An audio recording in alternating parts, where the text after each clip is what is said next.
এত অত্যাচার আমি আর সহ্য করতে পারছি না। আজই বাপের বাড়িতে যাব। বাপের বাড়ি থেকে আমি আমার মেয়েকে মানুষ করব। আহ আমি যে আমার মেয়েকে নিয়ে নদীর পাড় ধরে আর হাঁটতে পারছি না। পা বারবার পিছলে যাচ্ছে। এদিকে স্বামীর অত্যাচারে ঘর ছাড়া হলাম, এদিকে আবার বৃষ্টির অত্যাচার। বাপের বাড়ির পথ এখনো কত দূর বাকি আছে। বিনোদা হঠাৎই নদীতে পিছলে পড়ে যায় আর বাচ্চাটা পাড়ে পড়ে থাকে। বিনোদা নদীর জলে ভাসতে থাকে। বাঁচাও, কে কোথায় আছো? আমাকে বাঁচাও হে সৃষ্টিকর্তা। আমার বাচ্চাটা পাড়ে পড়ে আছে আর নদীর স্রোতে কিছুতেই সাঁতার কেটে পাড়ি যেতে পারছি না। বাঁচাও, কে কোথায় আছো? আমাকে জল থেকে তোলো, বাঁচাও। দেখ দেখ তোরা, বৃষ্টি হওয়ার পর পৃথিবীটা দেখতে আরো কত সুন্দর দেখাচ্ছে। চারিদিকে ফুল ফুটেছে, পাখিরা ডাকছে।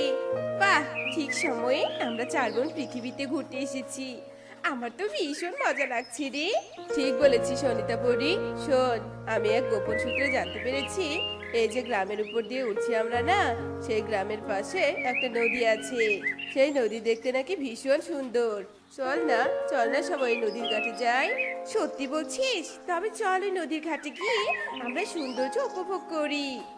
এই এই তোরা কি কোনো কান্নার আওয়াজ পাচ্ছিস? নদীর ঘাটের ওই দিক থেকে ভেসে আসছে। কান্নার আওয়াজ শুনে তো মনে হচ্ছে কোনো মানুষের ছোট্ট ছাড়া কাঁদছে। ঠিকই বলেছিস তুই। চল তো ওই নদীর দিকটায় যাই, ঘটনা কি দেখে আসি। এগিয়ে কি, এটা তো একটা মানুষের মেয়ে, এভাবে এখানে কেন পড়ে আছে? আহারে, মেয়েটা কাঁদতে কাঁদতে কেমন চোখ মুখ শুকিয়ে ফেলেছে। আহারে, এ বুঝি অনাথ? কেউ অনাথ না হলে এভাবে পড়ে থাকে না। এই মেয়েটাকে তো দেখতে পেলাম, এবার কি করি বলতো? আহা, মেয়েটার চোখে মুখে কি মায়া। শোন, তোরা চল, এই মেয়েটাকে নিয়ে আমরা আমাদের পরিরাজ্যে চলে যাই। এই মেয়ের যখন কোনো দাবিদার নেই, তবে আমরা 4 জনই হব এই এক সন্তানের মা। আজ থেকে এই মেয়ের নাম হবে ফুলি। তবে আজ থেকে 4 পরীর এক মানুষ কন্যার মা হয়ে ওঠার গল্প শুরু হবে। চল সবাই এবার পরিরাজ্যে ফিরে যাই।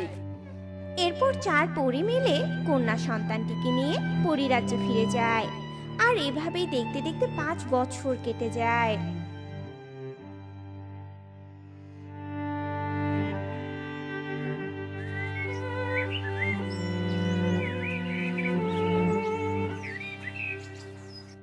দেখ মা দেখ, এভাবে জেদ করিস না সোনা। তুই না খেয়ে থাকলে যে তোর 4 মায়ের ভীষণ কষ্ট হবে, বুঝতে পারিস না তুই? খেয়ে নে মা, খেয়ে নে বলছি। আমার সোনা ফুলি, আমার সোনা মনি ফুলি। ঠিক আছে, তোমরা যখন কষ্ট পাচ্ছ তবে আমি খাবো। তার আগে আমাকে একটা প্রশ্নের উত্তর দাও। আমার 4 মায়ের ডানা আছে, তারা উঠতে পারে। আমি তোমাদের কন্যা হয়ে আমি উঠতে পারি না কেন? বলো না মা, বলো। আজ তোমাদের এই প্রশ্নের উত্তর দিতেই হবে। অনিতা পরি, শোন, আজ তুই ফুলিকে সব সত্যি বলে দে। আর কত লুকাবো বল? যত বড় হবে ফুলি, ওর মনে আরো অনেক প্রশ্ন জাগবে। বল অনিতা, বল, সব সত্যি কথা ওকে বল, যে কিভাবে ও 4 মায়ের এক সন্তান হলো। বল অনিতা, বল। ঠিক আছে ফুলিমা, শোন তবে বলছি আমি তোকে সব ঘটনা। কেন তোর পাখা নেই? কেন তুই আমাদের মতো দেখতে নোস? এরপর অনিতা সব খুলে বলে ফুলিকে। তার মানে তোমরা আমার আসল মা না? তোমরা আমাকে করে পেয়েছো? আমার আসল মা কোথায় তোমরা জানো না? তুই তো সব জানতে পারলি ফুলিমা, এবার কি তুই আমাদের ছেড়ে চলে যাবি? মা বলে মেনে নিবি না আমাদের? আমি আমার সত্যি পরিচয় জানতে পেরে অবাক হয়েছি ঠিকই, কিন্তু তোমাদের ছেড়ে যাওয়ার কথা ভাবতেও পারি না। তোমরা 4 জন আমাকে মাতৃস্নেহে বড় না করলে তো ওই কাদামাটিতে পড়ে থেকে মরেই যেতাম। তোমরাই আমার মা, তোমরাই আমার সবকিছু।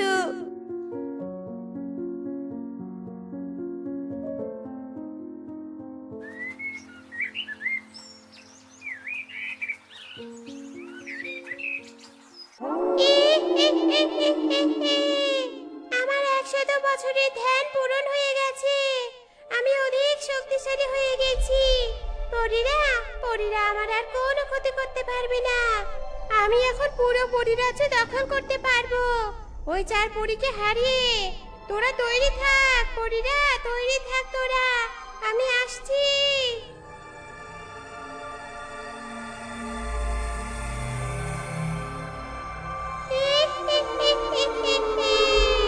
পরীরাজ্যে আসতে না আসতে আমার চারশত পরীকে এক জায়গায় পেয়ে গেলাম।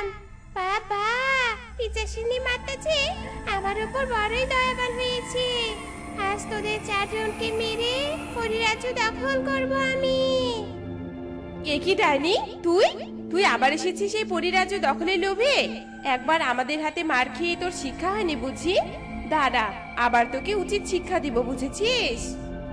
তোদের শক্তিতে আমার আর কিছুই হবে না। আমি ধ্যান করে পিশাচিনী মাতার কাছ থেকে বর পেয়েছি। কোনো পরীর হাতে আমার মৃত্যু হবে না রে। তোরা আমার কিছুই করতে পারবি না। আজ আমার হাতে তোদের মৃত্যু নিশ্চিত। আরে আরে, এ কে তুমি? আমার মাকে এভাবে খাঁচে বন্দি করেছো কেন? ছেড়ে দাও বলছি। মা মা, এসো মা, খাঁচা থেকে বেরিয়ে এসো। এ কি দেখছি আমি? পরীরাজ্যে মানুষের ছা, তাও আবার চার পরীকে মা বলে ডাকছে। এ কেমন কাণ্ড! ফুলি মারে, তুই একদম ঠিক সময় এখানে এসেছিস। শয়তান ডাইনি, তুই বর পেয়েছিস। তোকে কোনো পরী মারতে পারবে না, তাই না? কিন্তু মানুষ তো মারতে পারবে তোকে। এই ফুলি আজ তোর মৃত্যুর কারণ হবে। যা মা যা, এই তরবারি দিয়ে ওই শয়তান ডাইনিকে মেরে ফেল আর আমাদের এই খাঁচা থেকে মুক্ত কর। আজ তোর হাতে তোর চার মায়ের প্রাণ আর এই পরিরাজ্যের ভার। মেরে ফেল মা, মেরে ফেল ওই ডাইনিকে। এই পুচকি মেয়ে আমাকে মারবে? এই মেয়ের হাতে মরার জন্য আমি 100 বছর ধ্যান করলাম। হ্যাঁ, দেখ তোদের এই আদরের মেয়ের বুক চিরে কিভাবে রক্ত বের করে আনি আমি। তুই আমার মাকে ধরে রেখেছিস, আবার আমাকেও মারতে চাস? আয় খালি আয়। ডাইনি ফুলের কাছে আসতে ফুলে তরবারি ঢুকিয়ে দেয় ডাইনির বুকে। ডাইনি চিৎকার করে ওঠে।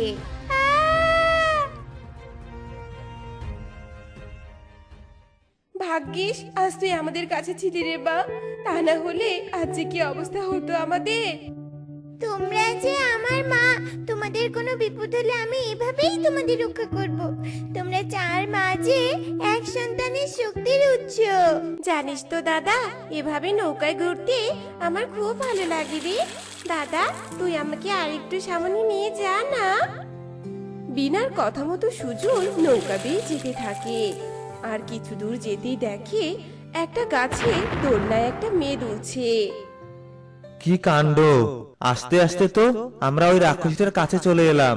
এবার দ্রুত পালাতে হবে এখান থেকে, নয়তো ওই রাক্ষসী একবার আমাদের ধরতে পারলে আর রক্ষে থাকবে না। সে কি দাদা, তুই হঠাৎ একটা মেয়েকে দেখে আমরা রাক্ষসী বলছিস কেন রে? আর নৌকা আবার ঘাটের দিকে নিয়ে যাচ্ছিস কেন? এতটুকুতে আমাদের ঘোরা শেষ হয়ে গেল নাকি? হ্যাঁ, চুপ কর বোন, আর ঘুরতে হবে না, প্রাণ নিয়ে এখন বাঁচতে পারলেই হলো। এসব বলে সুজন বিনাকে নিয়ে চলে যায়।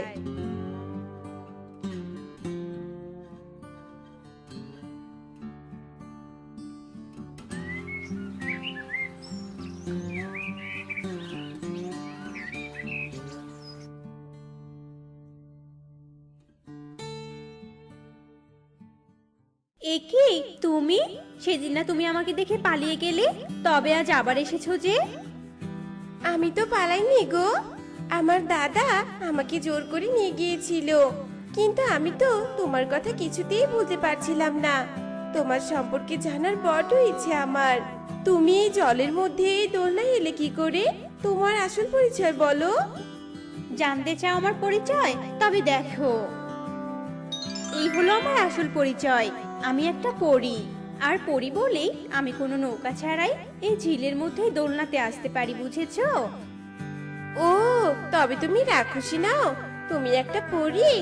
অযথাই সেদিন দাদা তোমায় দেখে ভয় পেয়েছিল জানো। শুধু তোমার দাদা নয়, আমাকে দেখলে সকলে রাক্ষসী ভেবে পালিয়ে যায়। কিন্তু আমার সম্পর্কে জানার এত আগ্রহ কেন তোমার, বলো তো? সকলে তোমাকে দেখে ভয় পেলেও আমি তোমাকে দেখে ভয় পাইনি।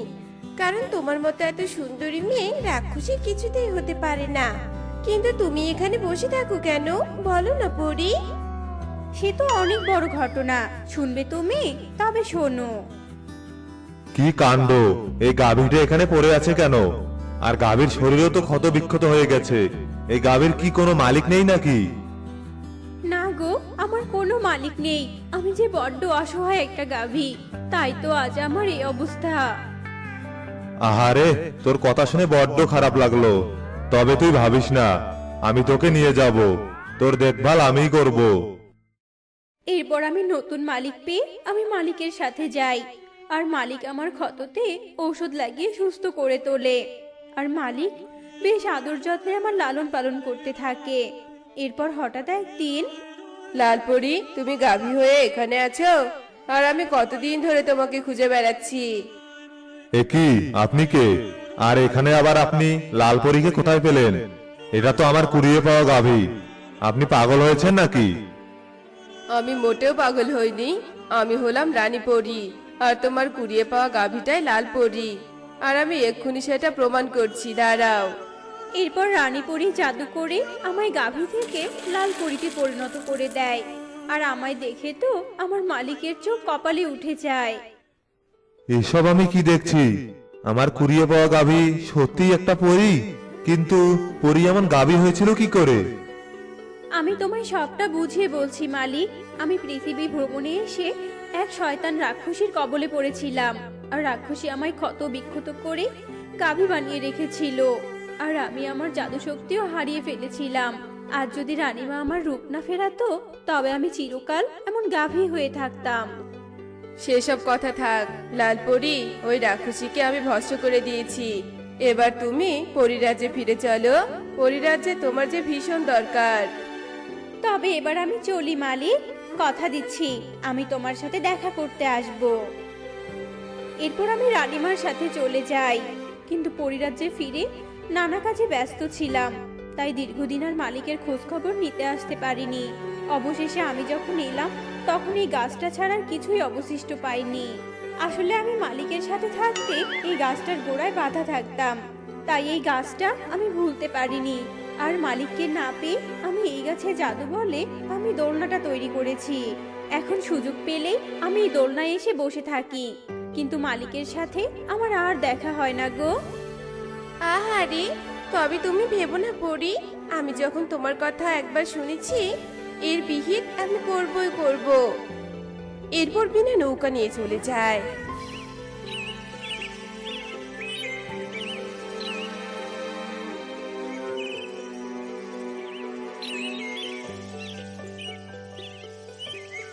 আর বাড়িতে ফিরে সুজনকে ওই পরীর ব্যাপারে সব কথা খুলে বলে। তোর এত বড় সাহস, তুই আমাকে না বলে পুনরায় ওই ঝিলে গিয়েছিলি? তোর যদি কিছু হয়ে যেত? কিছু তো হয়নি দাদা, আমি তো এখনো সুস্থ আছি, তাই না? আর এসব কথা বাদ দে তো এখন। তুই তো একদিন আমাকে বলেছিলি দাদা, ওই ঝিলের গাছটার কাছে নাকি আমাদের বাড়ি ছিল, আর ঝড় বন্যায় সব ধ্বংস হয়ে শুধু এই গাছটা টিকে আছে, তাই না? তারপর বাবা আমাদের নিয়ে এই গ্রামে চলে এসেছে। যা বলেছি একদম ঠিকই বলেছি।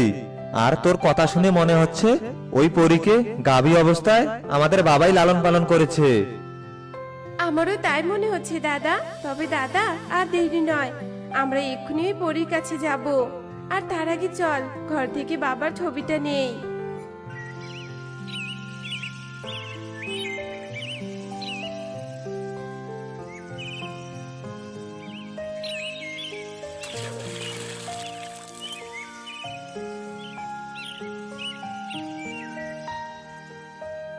আরে মালিক, তুমি এতদিন তুমি কোথায় ছিলে? আমি কতদিন থেকে তোমার অপেক্ষায় এখানে বসে থাকতাম। দুঃখিত, তোমার ভুল হচ্ছে পরী। আমি তোমার মালিক নই, আমি তোমার মালিকের ছেলে। আর এই হলো তোমার মালিক। 5 বছর আগে আমাদের সবাইকে ছেড়ে স্বর্গে চলে গেছে। আহারে, আমি মালিককে সশরীরে দেখতে পেলাম না, তবে ছবিতে হলেও তো মালিককে দেখতে পেলাম। আমার চোখ সার্থক হলো। আর মালিক দেখো, আমি তোমায় কথা দিয়েছিলাম তোমার সাথে দেখা করতে আসব। এসেছি, কিন্তু তুমি স্বর্গে ভালো থেকো মালিক।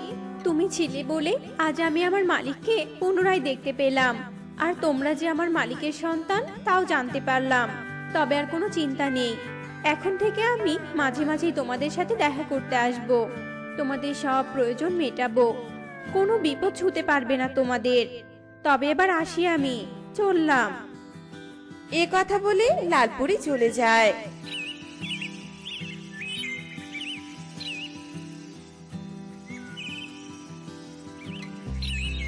তো বন্ধুরা, আমাদের আজকের এই গল্পটি তোমাদের কাছে কেমন লেগেছে তা কমেন্টে জানাতে ভুলো না কিন্তু।